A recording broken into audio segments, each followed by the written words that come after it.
on va se coucher tard parce que les journées sont longues, on va manger et boire pas mal d'alcool, enfin, avec les amis, le fameux apéro, très français.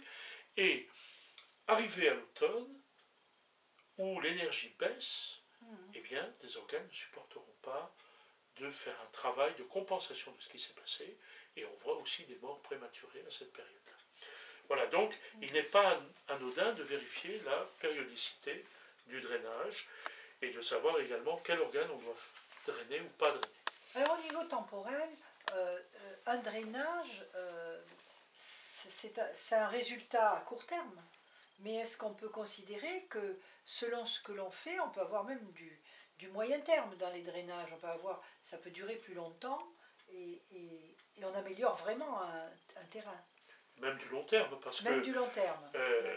Vous avez tout à fait raison, même du long terme, parce que par exemple, quand vous drainez de manière satisfaisante, quand on parle de conduire un drainage de manière satisfaisante, eh bien, l'effet va se ressentir sur les glandes endocrines, sur d'autres organes pendant des semaines et des semaines, des mois. Ce ne sera pas juste un soulagement immédiat. Donc c'est vraiment intéressant d'utiliser ce phytodrainage. Alors, phyto, parce qu'on utilise les plantes médicinales, on utilise également de temps en temps les huiles essentielles aromatiques qui peuvent aussi avoir leur fonction de drainage.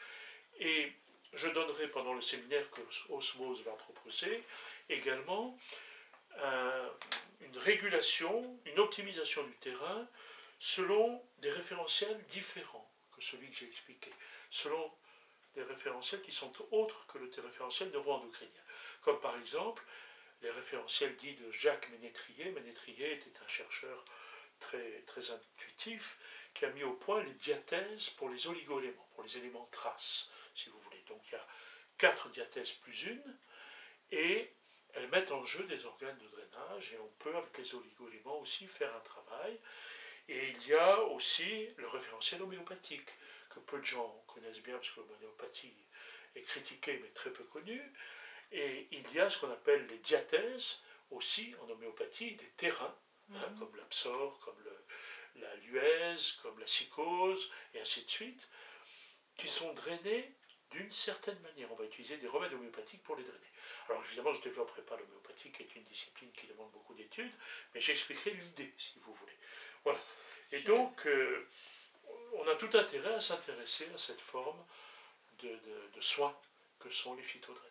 Eh bien, écoutez, docteur Vessy, je vous remercie bien de toutes ces précisions qui, j'espère, apporteront déjà aux personnes qui vous écouteront, eh bien, je pense, pas mal d'informations et leur permettront de décider, soit dans la prochaine formation que vous proposez début janvier, je pense, de 2022. Oui, en après janvier, les fêtes. Après les excès des fêtes. Après les excès des fêtes, en 2022, qui leur permettront de venir donc pour assister à cela. Voilà. Et ce sera avec plaisir que nous vous écouterons à nouveau.